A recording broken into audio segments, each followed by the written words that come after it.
Salut à tous, j'espère que vous allez bien. On se retrouve pour une nouvelle vidéo. On est toujours dans cette magnifique salle de Paddle Horizon. Aujourd'hui, je suis avec Mehdi. Mehdi, je te laisse te présenter. Alors moi c'est Mehdi Gray, j'ai 22 ans, je fais du bad depuis 7-8 ans, j'ai commencé à l'âge de 15 ans Yes. au club de Brie-sur-Marne et j'ai changé en 2018 pour un peu plus de compétition, progresser un peu plus et je suis parti au club de Saint-Maur du coup auquel je suis toujours depuis. Du coup, maintenant, t'es classé quoi? Explique-nous un petit peu tes objectifs et tout. Alors je suis classé N2 en simple et N1 et N1 en double et en mixte. C'est beau. Depuis l'année dernière je me suis consacré quasiment que au double et au mixte. Yes.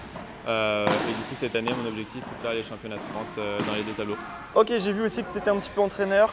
Tu passes la formation de DE là avec Fred. Ouais, c'est ça. Du coup, comment ça se passe là? Du coup, c'est un petit peu le début de saison. Comment ça se passe un peu là? Ouais, j'ai commencé il y a un mois à peu près. Donc, pourquoi j'ai fait cette formation? En gros, depuis 4 ans, j'entraîne au club de Saint-Maur. Yes. Et c'est un truc qui me faisait kiffer. En parallèle, j'ai fait des petites steps du coup, pour devenir entraîneur aussi. Ouais. Et du coup, je fais cette formation depuis septembre, là, début septembre, et ça se passe plutôt bien.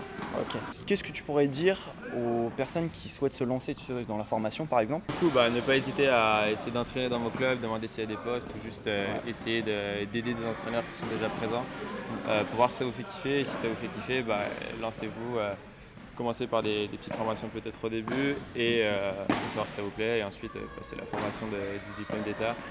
C'est sur un an, c'est pas très loin et franchement il y a moyen d'apprendre vraiment plein de trucs. Donc du coup, vu que tu es en formation, tu vas nous proposer 2 exercices que tu aimes bien faire et puis après on parle un petit peu de ces exercices, voir ce qui a marché, ce qui n'a pas marché, qu'est-ce qu'on travaille avec cet exercice et tout ça. Ok? Ça te va? Donc juste avant de commencer, explique-nous les consignes, ce qu'il faut faire et puis après on fait. Ok, alors c'est tout simplement du fond de cours mi-court pour celui qui est en attaque, donc celui qui travaille. Il sera sur 3/4 de terrain, donc tout le fond de cours, jusqu'à la moitié du demi-terrain opposé. Et mi-cours pareil, juste un peu après la ligne de service. Et celui qui sera en défense, du coup, il sera que sur le demi-terrain. C'est un exercice de double. Yes. Donc c'est pour ça qu'il est que sur le demi-terrain. Voilà. Ok, c'est parti.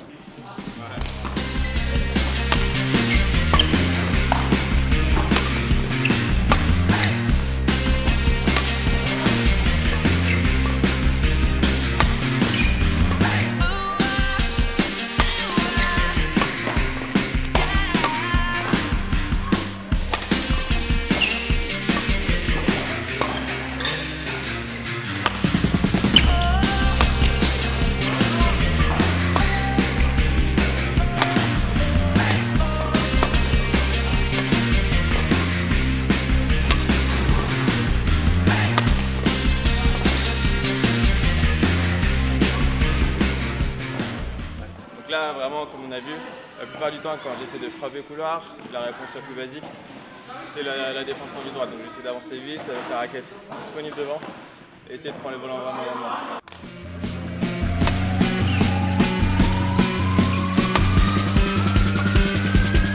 Let's go!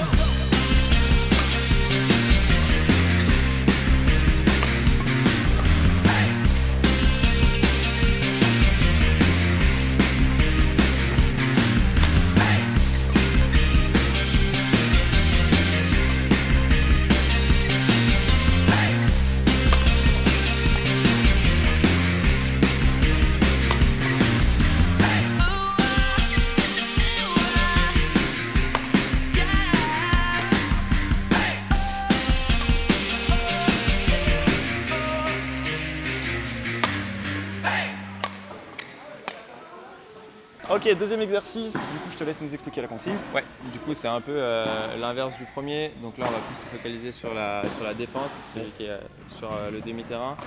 La seule consigne pour celui qui est en défense, c'est qu'il a le droit d'être défendre que tendu ou que long, pas le droit de défense bloc. Ouais. Du coup on reste sur fond de cours mi-court, sur la personne qui est en attaque. Celui qui est en attaque, mais du coup sur demi-terrain. Ok, bah allez, c'est parti.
Ok, du coup, retour sur le premier exercice. Déjà, qu'est-ce que tu en as pensé?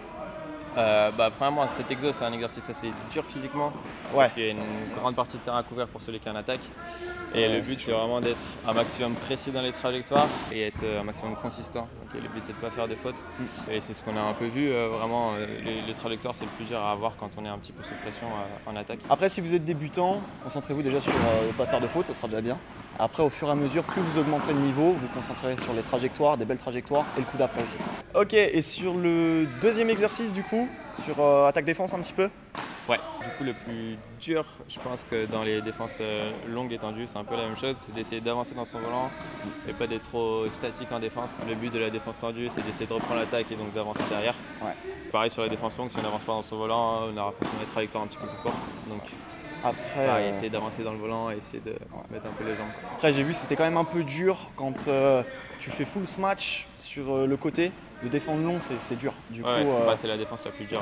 Ouais. Donc en fait, après, ça peut créer une situation que vous pouvez faire en match. En gros, vous smatchez très fort sur le couloir.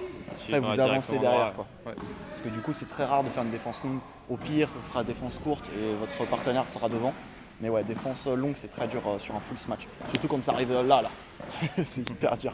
Ok, merci Midi pour cette vidéo, pour ces exercices que tu nous as proposés.